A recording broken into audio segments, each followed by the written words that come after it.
What's up, fight fans? This is Kurt DeVille with Counterpunched Boxing News, and I have some new news concerning Malik Scott and Tyson, the Gypsy King Fury. Wilder's trainer, Malik Scott, reflects sparring Tyson Fury back in the day, okay? And this came about and it was revealed to everyone that watched the press conference. It was rather one-sided because Wilder really didn't speak, but the person that did fit in or fill in was Malik Scott. And Malik Scott had a lot to say concerning what Tyson Fury did to him during these training sessions. He's supposed to bust his eardrum, okay? And then because of that, he left out. And of course, they went back and forth during the press conference. And this article shows a lot more and it gives more detail on what happened between these two guys. You like to hear it? Here it goes. Malik Scott, the head trainer of heavyweight contender Deontay Wilder, reflected on his sparring session with Tyson Fury, okay? And he said that I flew to Brussels, Belgium, alone, boxed Fury a few sessions. He was very good and mobile for a big man. Big personality, but you could tell he was missing a screw or two for the better, if that makes sense, Scott said.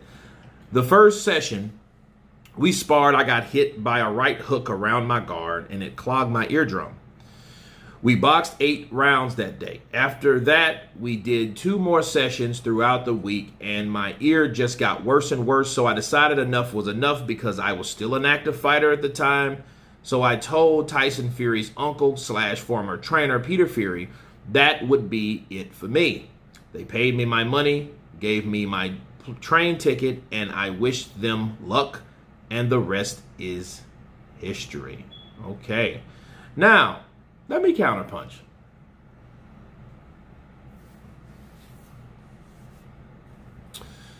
If you notice Malik Scott, you don't hear the same rhetoric that comes from Wilder. You know, you hear, in fact, things that supports the fact that Tyson Fury is capable of hurting or damaging someone. And the ear injury didn't make it any better. In this article, he said that, you know, he clogged my eardrum when he hit me because he came around the guard with a right hook that was wide. You know, that's a smart move because if you're blocking here, what's left? This. So he caught him. All right. Now,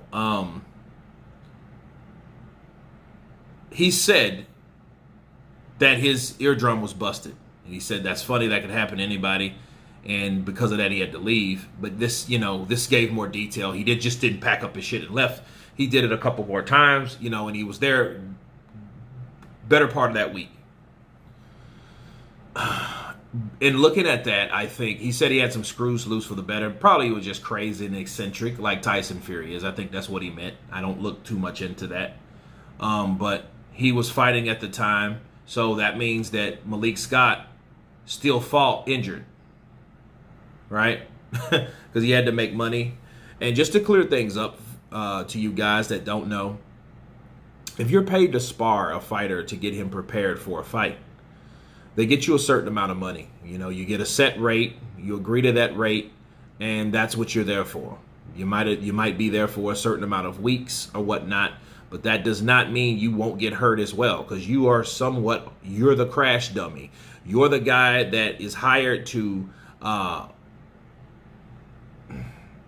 emulate the other fighter that they're fighting, to get them prepared for their fight. But Malik Scott, you could tell he was a hustler at the time because, hey, like he said, hey, I had my own fights to do and I was still fighting. A lot of these fighters, like say, for example, what's the Glovegate guy? Ashbury, Nicholas Ashbury. Nicholas Ashbury wasn't fighting. And a lot of times if you're not fighting, you got to make some money some way, so he was sparring. So he was making most of his money doing that. Now, speaking of Nicholas Ashbury, did any time you hear Malik Scott talk about gloves or talk about cheating or talk about any type of foul play? He talked about Tyson Fury busting his fucking eardrum. That's what we heard. That's what we heard him say. In fact, it wasn't even Tyson Fury that brought it up. It was him. So as of yet, you haven't heard Malik Scott, which is the head trainer now, the new head trainer, JD's, Shelly Finkel, or anybody in that camp, anybody that's in that camp besides Tay Jones, that he cheated. Like that thing, that gets me. Like, what I hear, he got in there, he fought Fury. Fury was fast and mobile for a big guy, probably surprised him with the speed because Malik Scott was a wiry guy. He had the flexibility. He was very loose and flexible, and he was pretty quick himself. He just maybe moved a little bit more than people would like him to, but he did have his own source of speed. Now, when we're looking at this, it tells me that Tyson Fury is dangerous. And what we've learned, anybody over 200 pounds is dangerous if they hit you. And the irony of this is Malik Scott eardrum was busted. So was Deontay Wilder's. So that's something that is not illegal because your ear is in the front of your head, right? Now you go behind that sucker, that's a different thing. But, Malik Scott, this was his opportunity, people, to blast or to criticize or accuse Tyson Fury of cheating in some form, some shape, form, or fashion. He's never done that.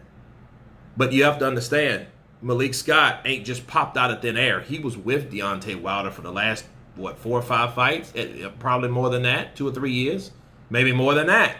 He's been with Wilder. He just wasn't the head trainer. He was training with Wilder. He was a good friend of Wilder, but he wasn't the main coach. And as the main coach, it's just strange that no one else talks about that shit but Wilder.